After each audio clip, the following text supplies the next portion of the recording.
Morning, good afternoon, good evening, Notre Dame fans. Whenever you are watching this week's Notre Dame football show, if you're listening to this as a podcast, watching live, watching back podcast, whatever the case may be, thank you for making us a part of your day. I'm Mike Singer, and with me is Tim Hyde. Not in the boathouse, Tim. Not in the boathouse, but how are you doing, my friend? Yeah, we got family all over the place visiting. So I am stuck in the little home office hanging out tonight. So I think we'll survive. Really. Just hoping that one of Tim's like 9 kids don't bang on the door and Yeah, we have that. We have lightning and thunder's been kicking. The humidity's been nice. So we'll see if we survive. So, but hey, it's all about surviving in advance, man. Let's go.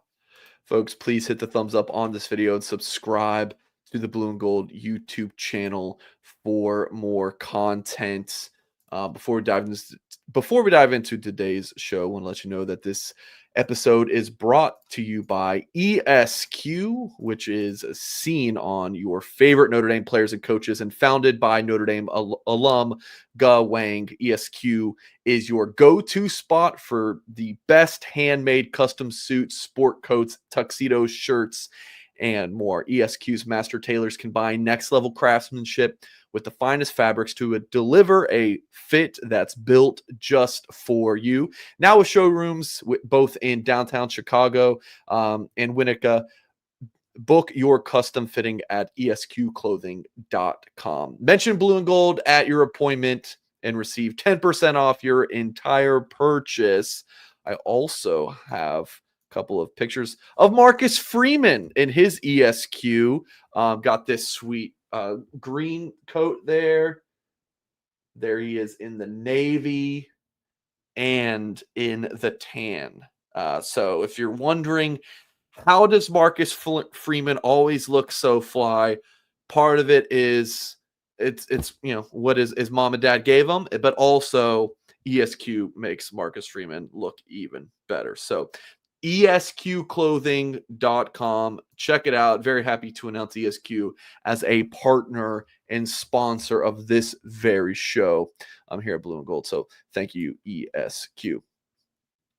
Those fabrics on fleek, says TP Adam. TP, appreciate you for popping by. I might get that suit for the Purdue game, Ryan. I'm sure you would look tremendous in your ESQ. All right, Tim, let's dive into the show today. So we're not at fall camp. We're going to bring in Tyler James, Blue and Gold beat writer, at about 8:30 Eastern time or so, and we're going to talk to him and kind of pick his brain a little bit. But Tim, I know you've been watching the practice videos, seeing the highlights, seeing the reports. What are some of your big takeaways? Obviously, we'll talk about the quarterbacks, but what are some of your big takeaways from what you've seen, just on social media and whatnot?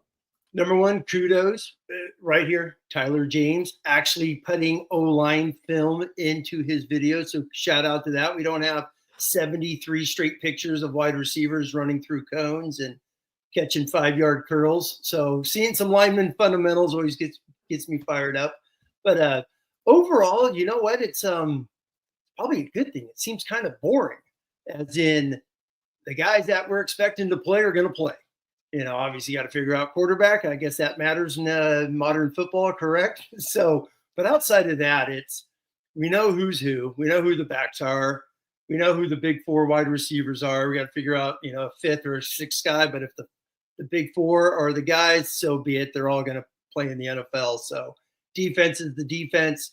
I know everyone's talking about Chris Ash, but as I like to say, every other damn assistant is there that's been a part of building this thing the last few years. So that's a huge, huge positive. But outside of that, no, it's been a, so-so camp, so to speak, for a top 10 football team that's going to have a monster game in game 1. Why so-so? So-so is in no big news, and that's okay. Let's just keep it that way, damn it. That's what I'm talking about. We don't need crazy news and knock on wood, right? We keep it that way. So that's the way I look at it. In reading the news that all the fellas have been writing about and the videos that they've been posting. Obviously, Tyler and Sobel's videos after practice have been excellent. So it's just keep it going, man. It's a hell of a football team. It's a preseason 5 in the coaches poll. We'll probably be right around that in the AP poll.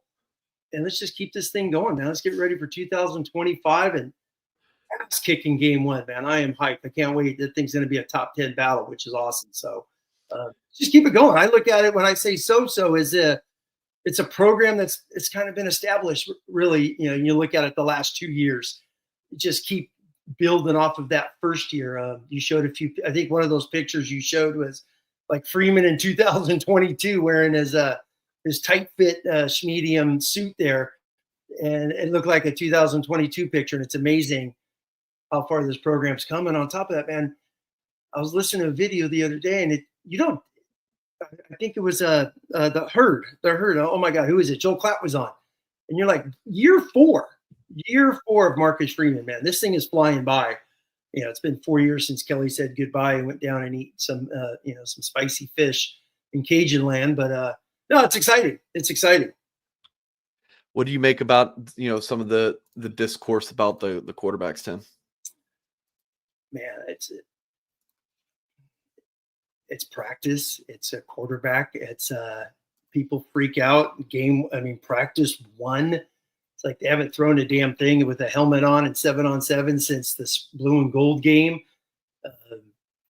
I loved actually listening to Gino. I wanted to give him a virtual high five. It's like, that's what you do in practice. You make a lot of mistakes and you grade it and you go from there. I can't tell you how many times we would go into practice with 100 calls and you're like, yeah, that one's not going to work. Let me cross that one off. I'm not calling that damn thing. The court, and I wouldn't be surprised if some of those things are like, yeah, every time we call that, CJ keeps throwing it to the left freaking hash. We're not calling that one again, using that as an example. Or, every time we call this play, Kenny's always doing this because he's not reading the first route that we feel should be open right away. So it's overreaction, but it's just guys want to be consumed with news, the excitement of this season. It's been a build up since the damn Buckeye game. It's a lot of excitement. So I take it, man, listening to some of the coaches' interviews, it's freaking practice. It's a damn good football team. These guys are working on a lot of fundamentals, new calls, new schemes, not so much the language, but the language of the leaders, because it is a brand new team. They've lost a lot of old guys when you look back off this 23 and 24 season. So I'm not overreacting. I'm just not. If anything, I'm excited, man. You got two dudes. We talked about this before camp started, Mike. Kenny Minchey hasn't finished a full season until his junior year in high school. Yeah. He's in his junior year in college, for crying out loud. CJ Carr didn't do anything last year. He took a knee in Purdue, right? I think that's his only snap. I think he took 2 knees in Purdue. It's the only time he's ever been on a football field in a college uniform. So we're going into Miami with some green fish, and we'll see how they handle that pressure. And then real quick, like Mark Glass just posted, 26 days. Holy moly, Mike. It's coming up here. We got to start working on our predictions here pretty soon. Yeah. The one thing it's not on our agenda, but I know is a huge talking point, is the damn CJ working out on his own. I found that fascinating. I found it fascinating. I did put it as a link. I got to work his tweet. Okay. Yeah, I've got a thought on it. I do. I'll be honest. I have a thought on it. Go for it. I'd love to hear yours because Yeah. I want to just mention this video we've been watching for folks watching on YouTube. This is by the way, this is a great film. I've been sitting there staring at this thing this is awesome. This is from Eric Hansen and Tyler James. They kept their YouTube channel going, and I hope to be a guest on there one day. Notre Dame football with Eric Hansen and Tyler James. So let me just do an old copy and paste. I'll drop it. They just hit 4,000 subscribers. So yeah, I just posted that in the live chat. So you guys please subscribe to their YouTube channel. It's what we've been watching. I wanted to say real quick about the quarterback battle. There's such a tribalism, Tim. Oh, it's unreal. It's funny because like YouTube comments and Twitter and just social media, you guys have more of a voice than ever. You guys have more power than ever before, right? Like in the 80s, 70s, 80s, what you're mailing in letters. How much power does that really have? Now, your tweet, like I post something and you can just, people just want to go straight to the comments, right? It's even more fun than the original thing. Is like, we love the news, right? But we really love people reacting to the news. That's what we do on this channel. I'll give you some news. Yes. Tim, what do you think about it? Right? We do a video after every press conference that Marcus Freeman does. Yep. This is what Freeman said. Horka, you asked the question, or Horka, you were in the room. What'd you think? You know, you covered Notre Dame. What do you think? So I like just wanted to say that. So with that, I see your comments. It's like there's people are like, well, if Kenny would have thrown 3 picks in a practice, you guys wouldn't be saying this. Or it's the opposite. It's like, oh man, you guys don't show this person this type of love. Or it's like, just stop with the tribalism. We're all the Notre Dame community. Get behind Ken if he's QB1. Get behind CJ if he's QB1. And don't just say, oh, I will. If I'm a Kenny Minchey guy, but if it's CJ's quarterback 1, I'm with him. Or vice versa. But then like throw kind of, but like secretly you're not rooting for the guy. Don't be that fan. Don't do it. Be a fan. But really be a supporter. Support your team. If you're a Notre Dame fan, support the team you love. Do you have any comments on that, Tim? Oh, I mean, yeah. Last time there was debate like this was 2016, and that was not a lot of fun when we had Zaire and the Kaiser and all the camps forming. But no, man, that's what I'm saying. There's 2 quarterbacks, okay? Let's be honest here. This coaching staff went into this season knowing this. Hell of a football team built around them. High expectations. Don't say there's not high expectations, and then you're saying, well, I think they're an 11-1 team. There's people out there in Notre Dame verse saying, yeah, my expectations are low, but I got them going 11-1. Well, if you got them going 11-1, that means they're hosting a playoff game, and they got an inside shot at going to the Final Four. So that's high expectations for crying out loud. So no, I mean, just there's 2 quarterbacks, man. I'm going, back to my point. This coaching staff chose these guys. This coaching staff says one of these 2 guys after spring, and Jelly moved on. After Steve left, it's going to be one of these 2 guys. So, you want to talk about the growing pains, the ups and the downs and all that stuff. Hey, man, it could happen. What you need is the team around them to make plays, make a key block, make a key tackle. One of the safeties takes over for Xavier Watts. He may not get 8 picks, but damn it, get 4 picks this year. And, turn those things around with some batted balls, just the team rise up. So that's where the expectations are. It's a damn good football team. A lot of really good football players. Like I said earlier, the top 4 wide receivers on this roster are all NFL guys. They got an NFL tight end. A couple of these offensive linemen are going. You got Jeremiah Love, who's the number 1 running back in the country. Dane Brugler starting to post his position by position NFL draft and has him number 1, the NFL guru for The Athletic. Hell, Mike, you got 3 running backs up for the Doak Walker Award. 3 running up 4 is a loose term, but yeah, they're on the watch list. Yeah. The watch list. But still, I was like 3 guys. So I thought that was awesome. That gave credit to Aeneas Williams and some of the big plays he had, especially if someone misses a game. Obviously, everyone believes he could come up and fit that role as the next man in if need be. But outstanding defense, depth all around on defense. So let these quarterbacks do what they got to do. You're right, the tribalism, and it's like if Kenny Minchey starts and he's out there and he's 5 for 14. Tim, hey, real quick, Tim. Kane Williams looks like a different person. I thought it was Boubacar Traore at first. I was like, is that Boubacar wearing 5? Oh, he looks huge. Let me rewind that for folks watching YouTube. Like, Cam looks huge, dude. Go ahead. Sorry. 5 for 14.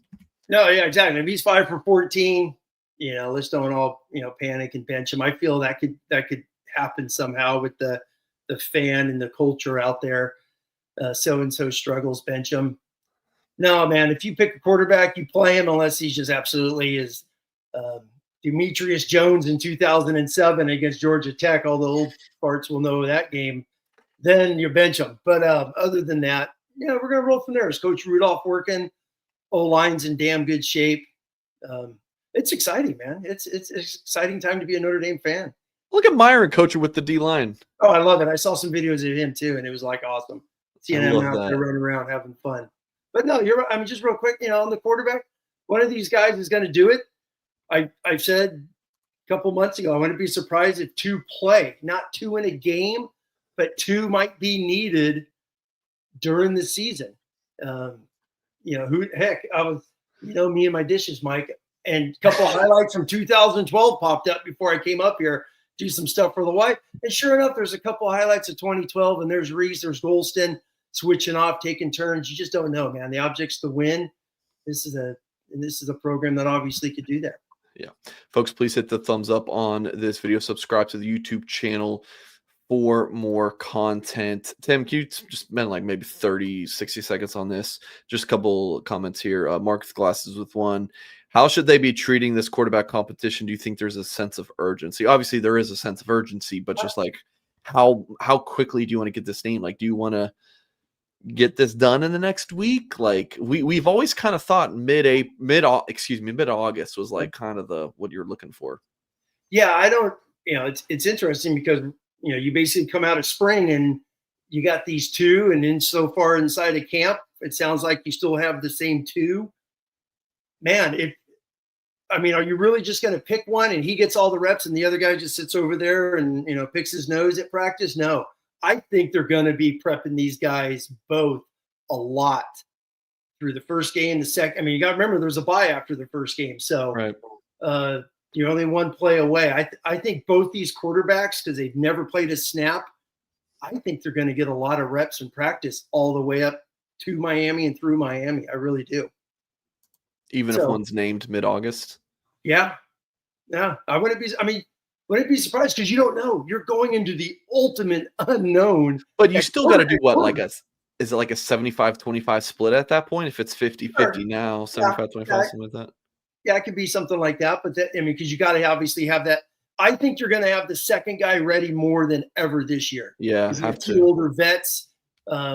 Obviously, last couple of years with Sam and Riley. This year with being so young, so green, both of them having no clue. I think you have to have that second guy ready, really, really. Roger Dodger says it can't be 50-50. I don't think it will be, but that second guy's got to get a lot of reps. Yeah. You just don't know how they're going to react in the game. You have no clue. That atmosphere is going to be insane in game 1. It is going to be nuts. So you got to be ready for that. Kathleen said both quarterbacks are great. How can Notre Dame get it wrong? You'd be surprised. You'd be surprised, Kathleen.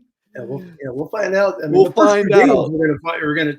The first 2 games tell the whole story for the season. Yeah, it's like we know more about those 2 than we ever have, right? Kenny and CJ, just from and all of the practices, and maybe we don't as much, but the staff does, right? And I'm sure they still don't even really know what they have.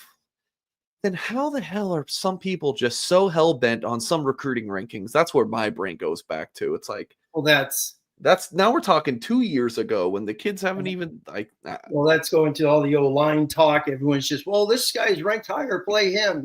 That's not how O-line works. Yeah. But I said this a week ago, and I'll say it again before we move on real quick, is you got 2 damn good quarterbacks. Both these guys were Elite 11 finalists. Both of these guys shined in individual competitions and won competitions at the Elite 11. They're both very good football players, and whoever wins it, go from there. But I'm telling you, that second guy is going to be readier. The second guy's got to be as ready as Tommy Reese was in 2012. That's what I feel. Yeah. And looking at comments, because I do look at all the YouTube comments for videos we post, and then like after these shows are like we're done, we get comments on the video on these live shows, and so I read all of them. I get a lot of some of the travels and things. I get a lot of Miami fans pop in. We usually don't get rival fan bases coming to the channel and talking smack. Miami's been weird, just been a weird. I'm not surprised. And then the other thing is people asking me where Mike Goolsby is. Everyone's asking where Goolsby is. AP's asked a couple times. Listen, guys, Goolsby, no love lost. Love Goolsby. It's a brother. I like this channel. Like has grown tremendously with Goolsby for the past 5 years. but he's doing his thing with John Kennedy and Always Irish. Would you guys go check them out? Go to the Always Irish YouTube channel. Go to Goolsby's Twitter. Find out all the things that Goolsby's got going on. But yeah, Goolsby is no longer on this channel. Love you, Ghouls, if you're watching. But yeah, that's the update there, ladies and gentlemen. So I'm sure I'll still get 100 more comments about it, but for those watching, that answers that for you. Tim, we got about like 7 minutes before Tyler James gets in here.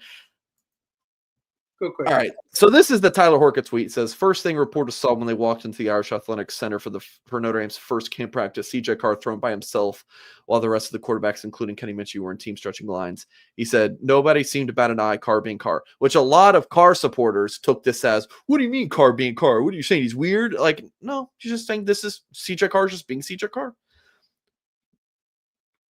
Which Horka tweeted a few days later, or that later that day, said Carr did this again on day 2. Was asked about it.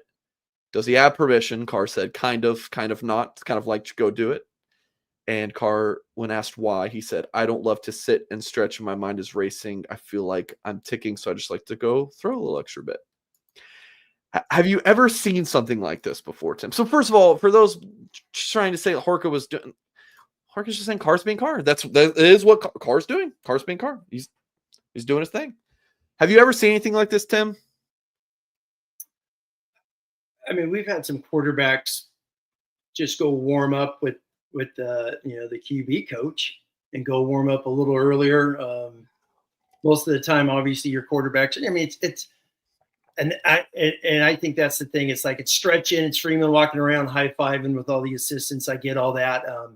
It is. I'll be honest, man. I saw this and I thought this was fascinating. I had a quarterback who would go. I mean, he didn't have a last period, so he would go get his quick workout in, stretch, and then he would throw. Especially on some days, if we were throwing right away, hey guys, go down there, go get loose. My God, I don't need you to stretch for a few minutes. You're going to be okay. You're not going to hurt the team, for crying out loud. One year, one of my best teams, we went 9-1, and the quarterback was down there throwing all the time with 2 wide receivers. But those guys didn't have a last period, and they warmed up.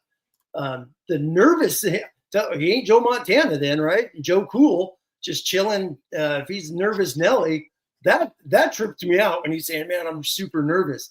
So did this happen before? Did this happen in the spring? Or is it just now the competition is he and Kenny? If he were actually nervous, he wouldn't say that. So he's not saying that. He's like, my butterflies and exactly. I get all that. Okay, I get that. Some guys, especially, it's training camp. Every practice is a mini game right now for these guys. I find it very interesting. Interesting, Tim. Let's be honest. What you mean interesting? It's a little weird. It's a little weird. It's totally weird. It's totally weird. It's weird. I think it's weird, but I'm not like this is a big story. Clearly, if folks are saying, who cares, Mike? The tweet blew up. It's got 1 million views. People care about it. People are interested in it. But for me, it's not a big story. If it's just that in a vacuum, it's nothing. It's a non-story to me. But my first thought when I saw it was, that's why I asked you that question, Tim. Have you seen this before? Because very few. I haven't. I've been around college football and high school ball before that. Yeah. I've never seen that. But yeah, like I said, if everyone's fine with it, it's fine. Who cares? Yeah, we've had guys warm up. Certain quarterbacks. Yeah, hey, coach, can we go do this? Sure, go for it. Go for it. Do whatever you got to do today. I'm going to talk to these guys and talk about the practice plan over here. You guys already met with you guys. Certain things like that happen. The energy of training camp. I just found it very interesting where he's like, the nerves build up, or it's more the energy builds up.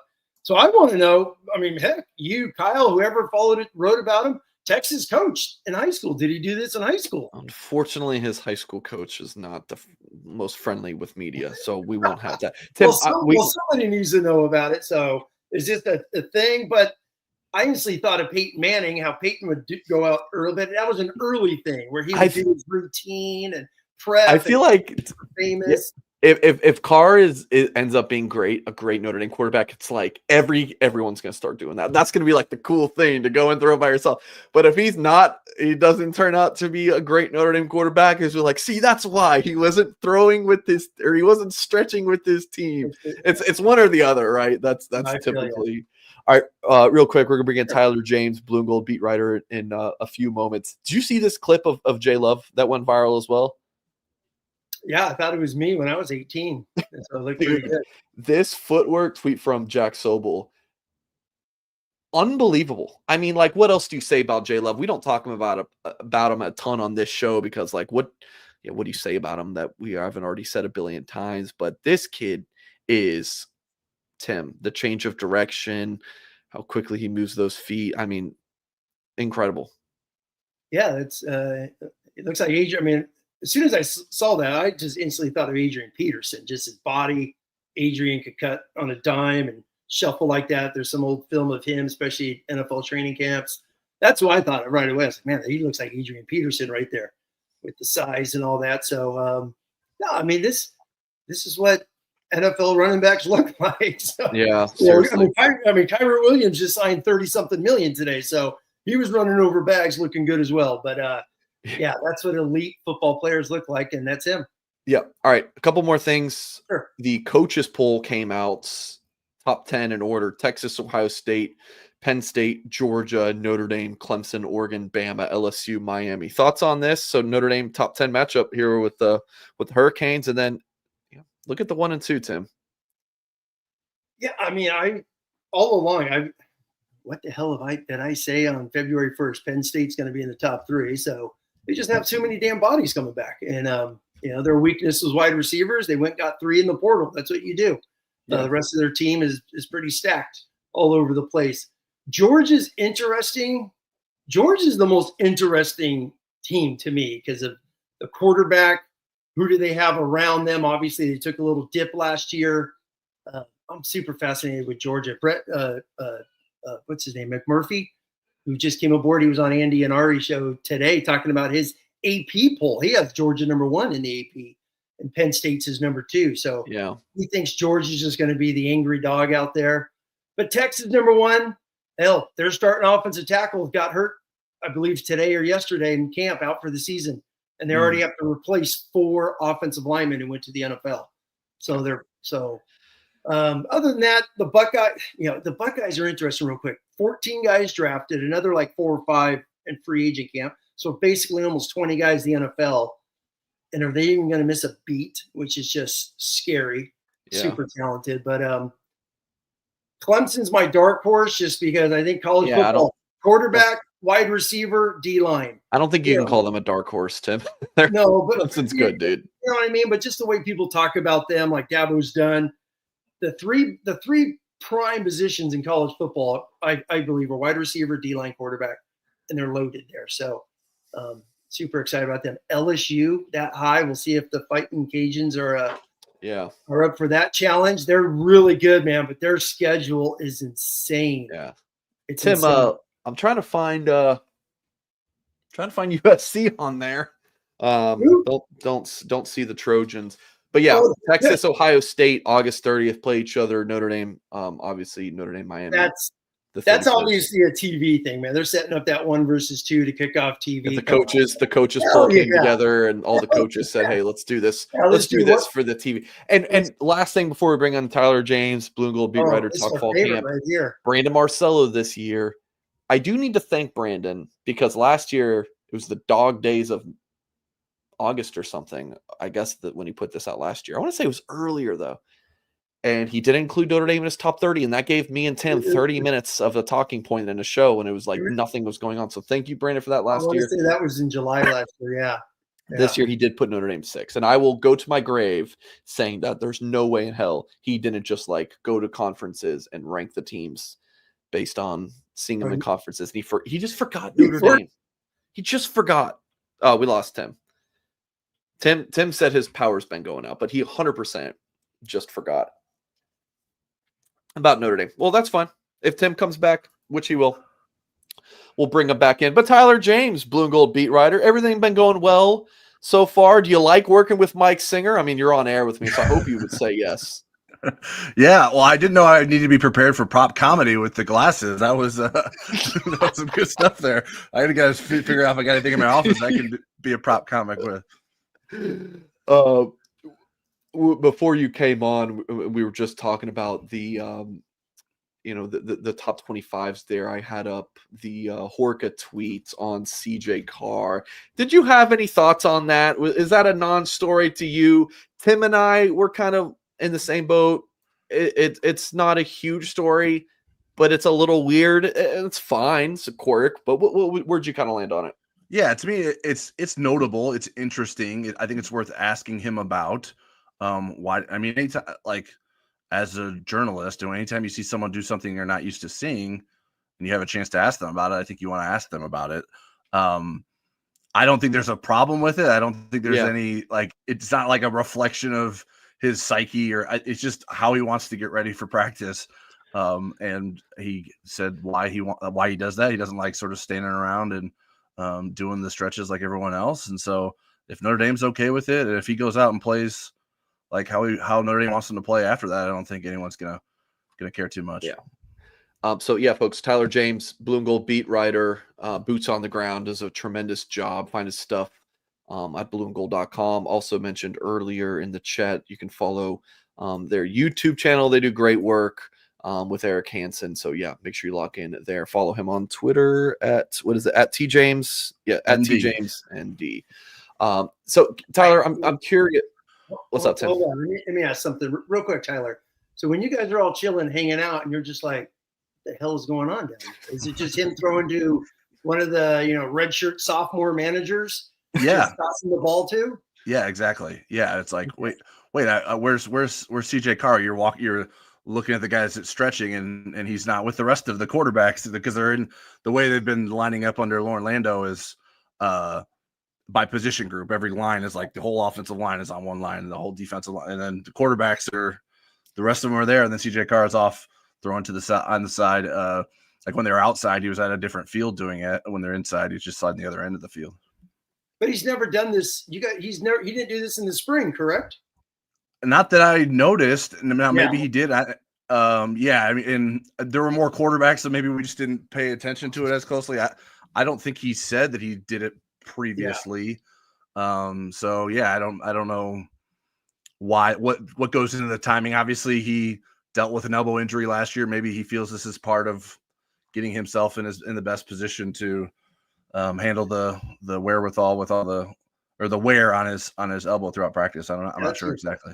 Tyler, I'm curious, like going into fall camp, what was your thoughts on like maybe who led the quarterback competition, and then between seeing the first entire practice and then two other practices, just the warm-ups and some one-on-ones and some drills and whatnot, and then all of the media availability, do you feel the same about maybe who is leading the competition as you did before?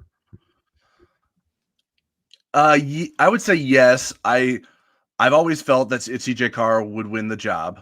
I've also always felt that this was a real competition. Like they're not just saying it's a competition and not actually putting those guys in competition with each other, which we've had recently, right? Like Sam Parkman is like, sure. Yeah. But I didn't think it was the same situation. I just felt personally confident that he would go ahead and win the job. From what the limited viewings we've seen, he hasn't done that, at least yet. Obviously there's still time to do that. I have to say, in concert with that, like, I didn't think Kenny Minchey went out and won it either. It's not like Kenny Minchey was blowing me away in the limited viewings that we saw. So it was just overall the quarterbacks were like, oh man, they didn't have a great day. The first day of practice, they were doing a little bit better in some of the one-on-ones, which you should do it better in one-on-ones against wide receivers versus DBs.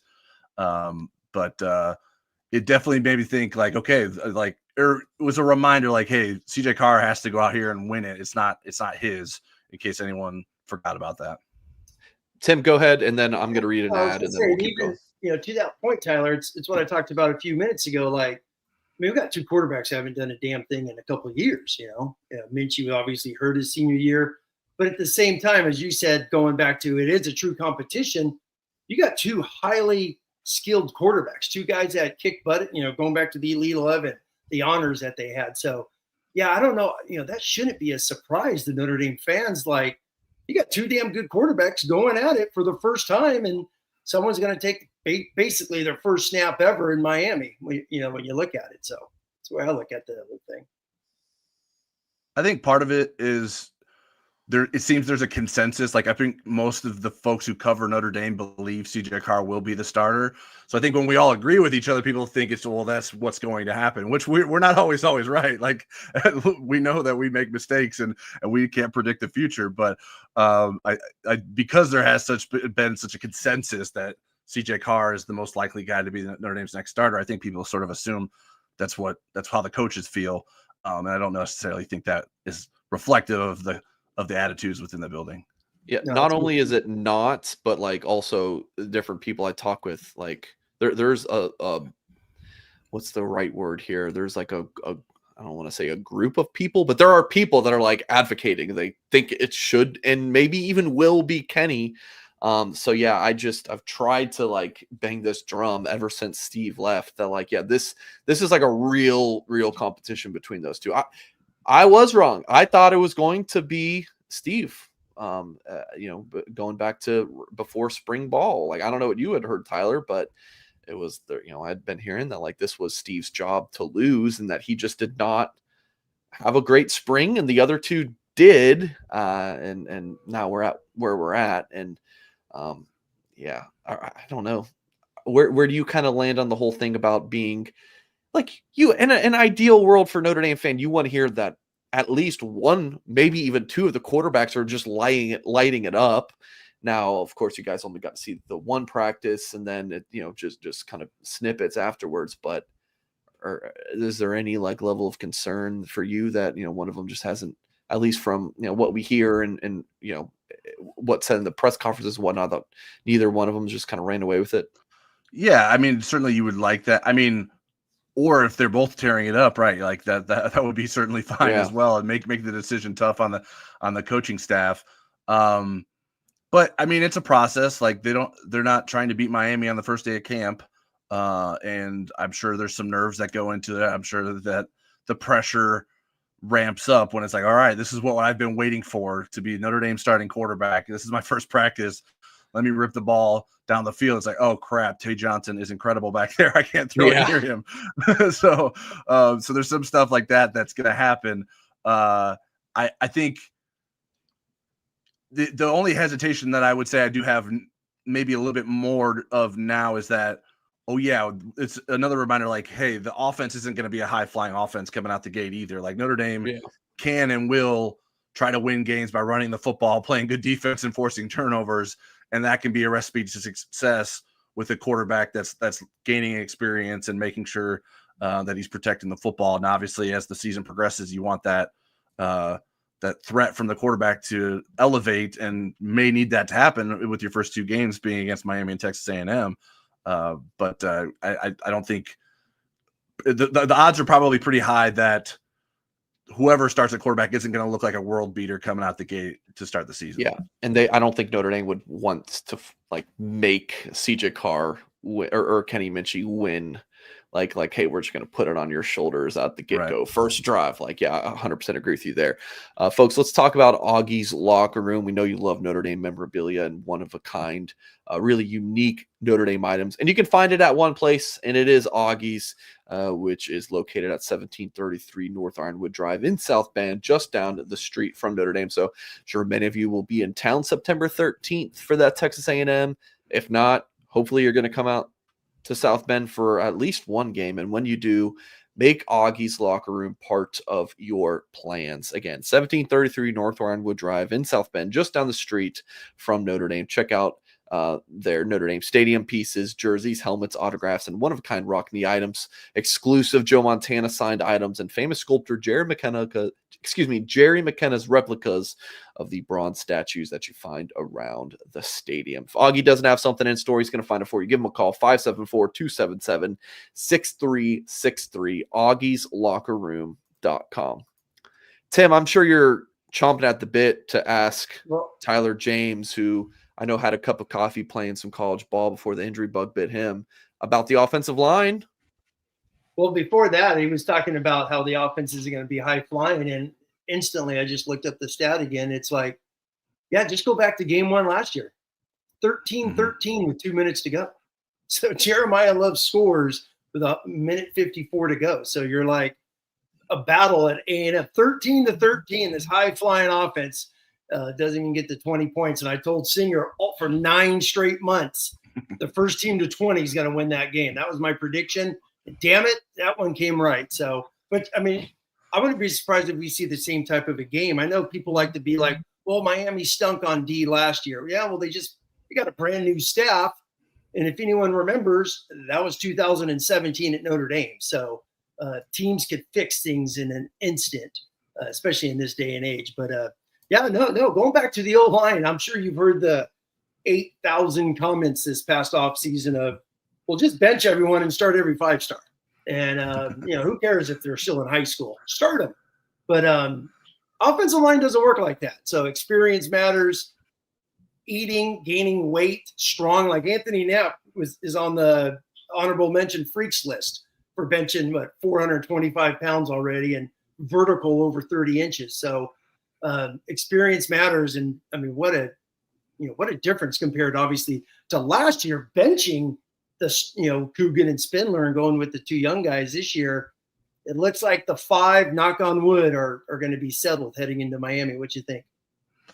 Yeah, I think that's the way things are trending. I would say, like, we didn't know that there was going to be a youth amendment until a couple weeks into camp last year. It wasn't right out of the gate that's like, okay, Anthony Knapp is going to be a starter.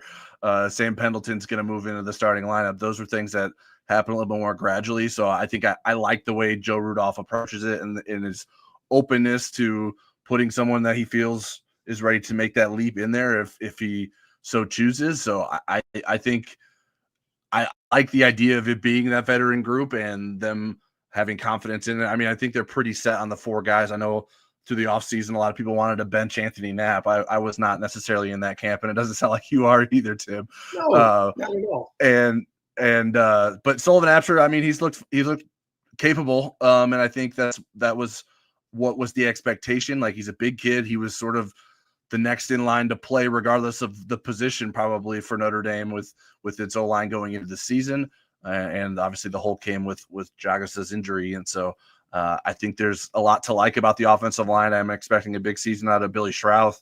Yeah. I think Emil Wagner will continue to grow. I think Ashton Craig will sort of remind people why he was the starter coming out of the gate last season. So Anthony Knapp, going back to Anthony Knapp, like the experience that he gained last year playing the full season as a left tackle, except for the last game of the season because of injury, like that is incredibly valuable and something I don't think you want to throw away unless someone blows him away in terms of being a better left tackle. But I just don't think anyone's necessarily ready to do that, and that's why he'll remain the left tackle. No, hold on, point. Tim. Hold on. Tim. Is this Jerome Bettis? 15? Yes. Yep. Do you know if he catches this one? Yeah, I'm fairly certain he did. Yeah, dude, that was clean. Yeah. He definitely held on to the ball. He didn't fall out. He definitely did. I couldn't see. I think the feet were in. I didn't have the best angle for that, but he definitely held on to the ball. He came out with the ball. Tim, go ahead. No. Number one, he definitely caught that. That was a hell of a catch. That was that was a heck of a catch. But no, real quick, going back to the whole Knapp thing, you're right. Is there a Blake Fisher who just, me and Mike talked about this a while ago, like Fisher started, he only had to beat out 2 guys, Baker and Carmody, and he beat them out, during that spring, during that, right after the COVID year. So he beat those guys out instantly. Joe Alt was the 4th guy, for crying out loud. So it's almost like, Notre Dame fans are spoiled. Well, all these other freshmen are doing it. A lot of times, though, it's circumstance. As you know, before those guys, it was Hainsey, and then it was going back to, Elmer. So, a handful, there's not a lot of freshmen starting. So Notre Dame fans sometimes just need to take a deep breath. The Singer knows I'm a big believer. Just let these guys develop. Gerby Lambert never pass blocked in high school. Let him develop. Sullivan Absher's taking him to year 3. He never pass blocked in high school. The dude was a veer, tackle down blocking the hell out of people in the B gap. So now he's obviously developed. Same thing with Will Black, let him develop. So, and then Knapp comes out of a damn good high school, highly competitive. People forget he was the lineman of the year his senior year for his whole region. Damn good football out of Atlanta, Georgia. And the dude's athletic as could be. I mean, there's a clip of him in one of the summer things. He's close grip benching 315. That's very strong. That's a strong dude to be powering that up. And so, it's exciting. And you talked about experience, like same thing with Wagner, 1,000 snaps for 1,000 freaking snaps. That's insane. So let these guys go. Billy Schrapp, obviously, he's basically been in the mix. This is going to be his third year of being a true two deep guy, going back obviously 23, and then last year was a true starter. So, and you're right about Ashton Craig. It's funny. I went back, when you watch the film last year, his athleticism compared to Coogan and even Zeke is night and day. He's so damn athletic. So if he stays healthy, he's an NFL drafted center whenever he chooses to go to the NFL. But it's a damn good group. The only concerning thing is kind of like 2 years ago, we had Billy and Ashton could come in, as they were kind of future starters. We felt last year was Rocco and Pat could come in. Who the hell is it this year outside of obviously Apsher? But who is that next wave of bodies that who do you think is going to be if someone, if Wagner doesn't go down, obviously it's Gerby, but on that inside, is it Joe Otting's next man in basically on the inside? Yeah, I mean, obviously Lambert, I think I would be interested to see if they give Lambert some inside reps too, and to be prepared as sort of like Apsher was as the next guy in then moving forward. I think it's also interesting that they have Will Black at guard. Is that because maybe they're concerned that they don't have a next guy in line on the interior, and maybe he's someone that could develop to be an in case of emergency guy there. I don't know that if that's the case, but I thought it was at least noteworthy that they moved him to guard, or put him at guard, and kept Matty Augustine out at left tackle to start camp. So I don't really know who the next guy is necessarily. I wouldn't say that there's a clear answer. That's going to be something interesting to learn about here in the next few weeks as we get closer and going in that game one. Just the last few years, we kind of knew who those guys were. This is a whole new little crop. But it's just real quick on Will Black, just seeing some of the film, the guy gets low as hell, man. He is agile. That guy could bend. He could get low. Sure, you don't want 7-foot guard, so to speak, but he's a knee bender, man. He really gets low, and he definitely have some pop. So I wouldn't be surprised, like you said, they put him there as to be that possible guy if they need reps. Put him inside. It's a lot easier to play guard than it is tackle. So let him get some reps there on the inside, kind of like Alex Bars did when he was younger back in the heyday. Tim, I think Will Black will crack the 2 deep. I mean, for offensive line, will you put a third string on there? Or no? Okay, then maybe Notre Dame doesn't. They haven't. No. I mean, it depends on how they do it, but I think there's a chance he could still crack the 2 deep, at one of the guard spots, and then Gerby Lambert as well. I think he will. If there's a guard injury, I think he would be the next man in. That's going back to having your 5 best, which now with Charles out, Absher's that 5th guy on the inside. Yeah, Gerby's got to be a guy you could move like Tyler was saying. He could play tackle. Yeah, I think if like if it wasn't Jags that went down, it was like Wagner or something. I think Absher would have played right tackle or left guard or left tackle, or like any of those other. Center is kind of the one I don't know. I think that might be just like an Otting thing, but that's my kind of understanding, is that it's truly a next man in. You learn all of these positions. Tyler, I want to talk about defense though. Who's really been standing out to you? I'll just kind of give you the floor. I know Tay Johnson's got the most buzz.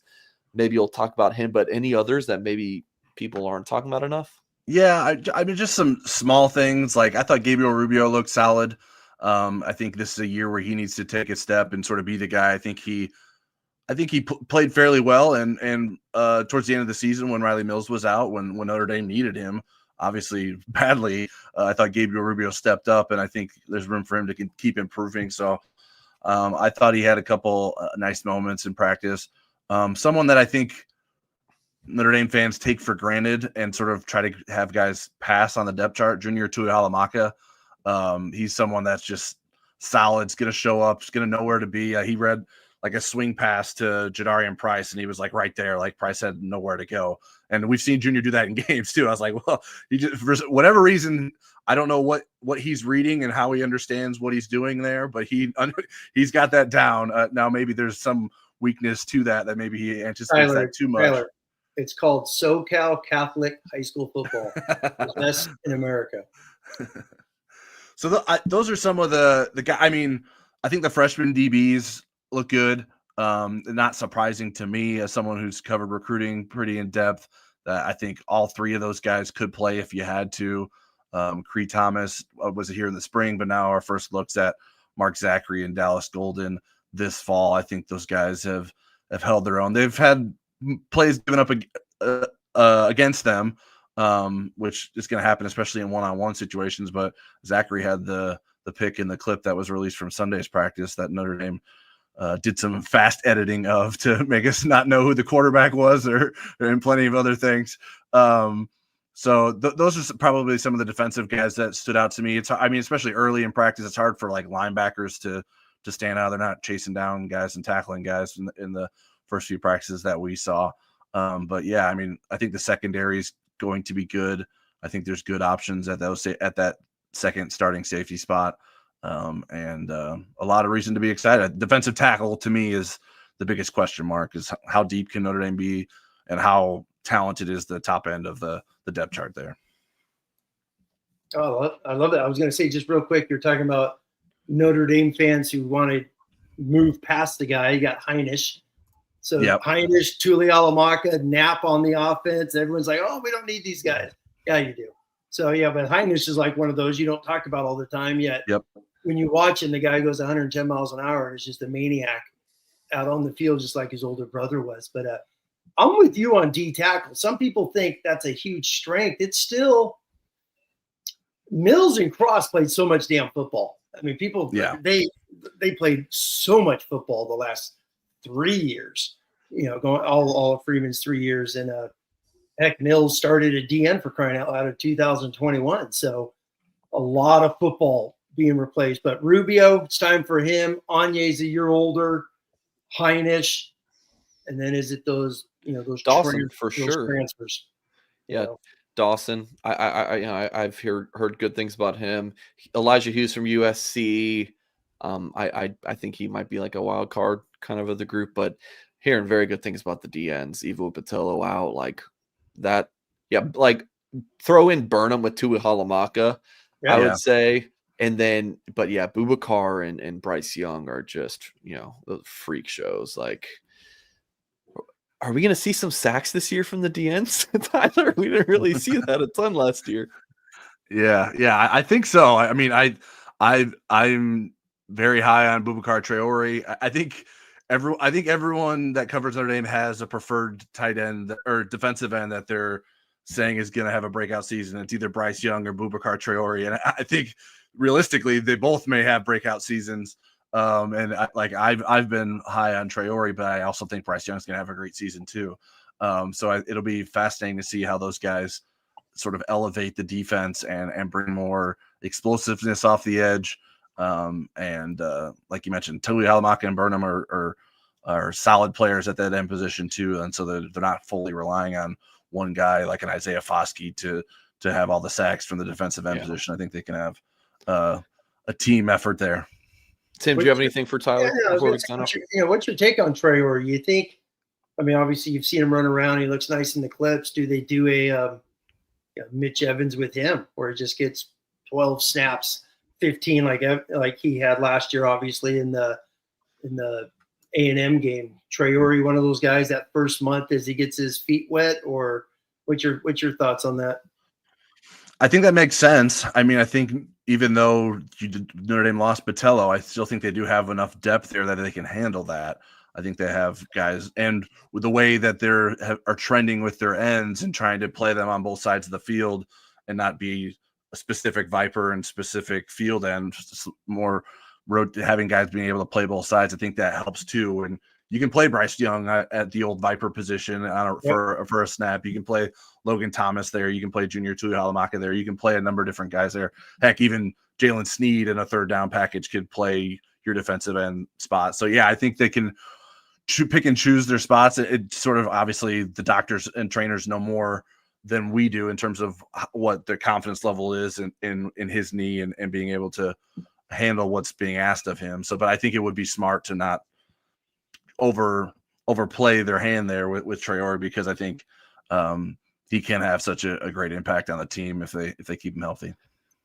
Just real quick on the ends. If we're going too deep, obviously we got Burnham, Young, Thomas, and Junior. Those are basically the Logan Thomas, right? The top four. Am I right? Well, Boubacar would be ahead of. No. I understand. I'm just saying if he's not a go, let's just say. Right. Yes. Yeah. I think that would be the top four. Correct. Gotcha. That's what I thought. Tyler, last thing, and we'll get you out of here and sign off the show. But do you have like thoughts? I'm going to put you on the spot for this, but just a lot of what you guys do when you're at practices, just be honest, it's stretching, it's standing around, and then it's individual drills. But is there things about the specific coaches that you guys pick up on about some of them that those who aren't there, we just don't know?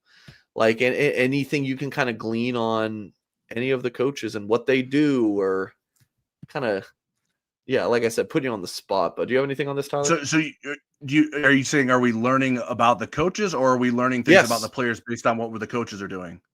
I would say coaches, but I'm interested for the latter part as well. Yeah, I'll say something on that. Just as far as you're learning something, you've heard something, like Joe Rudolph, go back to O-line. It's year 3 with him. Have you picked up some of his few things as you kind of like as you heard with Harry over his years, or Jeff Quinn's little stint?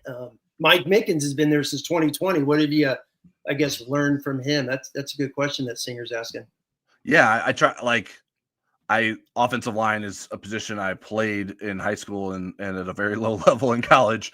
So I feel like I have a better understanding of what you need to do there based off or compared to other positions. And so, yeah, I need to hear what Mike Mickens is saying to the defensive backs in terms of coaching points, because I couldn't tell them what to do and stuff like that. So you try to listen in. Some of it is very much based on like field positioning. Like we have specific areas that we're allowed to stand during practices, and it's typically behind the end zones or on the sidelines, and typically that means you're going to get good access to the offensive line and defensive line, or the quarterbacks too. Defensive backs are a little bit harder. They move those guys around about a lot. Linebackers are sort of like in the spot that's hard to get to, sort of are the tight ends. So I think we get more from certain positions than others just based on where they led us. But yeah, I mean, it's fun to watch Joe Rudolph go through the talking points and the coaching points with specific guys, and you can get a sense like he doesn't like the energy that so-and-so is bringing, or he taught this, he pointed out the footwork to so-and-so on this rep. He had him do it again and he still didn't get it right. And that's obviously not going to be a good thing for that player long-term if those mistakes aren't fixed. So yeah, I mean, I think it's a very good staff. It's interesting. I think now that the analyst tags, the people who are analysts are allowed to help on the field. There's so many guys out there that are helping. Like every position has an analyst that's out there helping. And so Rob Delaney is the one that does it for the offensive line. He might be working with the tackles while Joe Rudolph is working with the centers and the guards. And they give those guys specific drills based on their positions to do. And so it's functioning like a well-oiled machine. I think it's a pretty impressive. Like for those who don't get to see it on a regular basis, I feel like we're pretty lucky that we get to see those kinds of things and learn from what they're doing. But I think you gain a lot of confidence in their ability to do what you hope they're doing by being able to watch it. Let me bounce off of that. Great question. Is Hendrick in here just talked about, coaching continuity. It's like, do you feel that? Do you see that? It feels like it. I mean, it's year 4. Yes. So many of these guys have been around. Even Chris Ash is new, but he knows Mike Mickens. He's known Marcus Freeman forever. Coach with, Fickle, who's obviously a Freeman mentor. It's, Chris Ash in his press conference the other day said a few things, and I'm like, well, that's Urban Meyer. It's like there's a couple of quotes he said. It's like, that's straight from Urban Meyer, because obviously he coached with Meyer. So did Fickle, Freeman under Fickle. So a lot of these things start to blend together in just basically the practice. From Freeman's first spring practice to now has got to feel like night and day, or the whole evolution of it is just like, you said, it's a well-oiled machine. They know what the hell they're doing station to station to get those 2 hours in. Yeah. Go ahead, Mike. Tyler. No, just seriously, go ahead. You don't see a lot of confusion. Like, everyone knows what they're doing. They know where they need to be. Like, yes, there might be guys that mess up on certain things that they're being coached on, but like they're where they need to be. They're where they need to be. There's confidence in what they're doing. Even with Chris Ash, like, he doesn't coach a position, so he can sort of float around, and it's not like he's got to establish this drill for this position group while also trying to pay attention to what the other groups are doing. So I think it's following off of what Al Golden was able to do with Max Bola as the linebackers coach, just the freedom to move around and spend more time at different positions based on what's going on in that practice, I think is good. And I think there's a lot to like about what's going on at practice for Notre Dame. Muted, Mike. Thank you. Speaking of Notre Dame practice and what you guys get to see, as I was playing this video that you put up from the second practice, I saw these construction workers in the back working on Notre Dame's, and I'm like, that's Mark with glasses and Swandong. They have infiltrated to watch Notre Dame practice. I cannot believe. What a view up there. Yeah, I'm like, how do you get that job, right? Like, you work and watch practice. Did you see the TikTok over the summer that some guy posted from the time? It was like a summer workout. He was on top of the building and caught the guys doing that. I was like, that guy might not keep his job very long. The construction guy, they're out there doing 7-on-7, and he had posted something. I saw that over the summer. That was interesting. Well, just real quick, Mike, that thing's gonna be massive when that thing's finalized over there. It's going to be great. So Eric Hansen and Tyler James will make regular appearances on our Blue and Gold YouTube channel, but they also have their own. So please check it out. It's linked below. If you just Google search Eric Hansen Notre Dame or Tyler James Notre Dame, I'm sure their page will pop up there. So if the link isn't working for whatever reason, but yeah, that is going to do it. Tyler, really appreciate your time tonight. Of course, Tim, you brought it as well. Great stuff. So if you're just tuning in now live, rewind, watch from the beginning. Great stuff throughout the show. Hit the thumbs up on this video if you have not done so yet. Subscribe to not only the Blue and Gold YouTube channel, but also the Hansen and James channel as well. blueandgold.com, your home for all things Notre Dame football and recruiting coverage. Thank you all for tuning in, and as always, we'll catch you next time.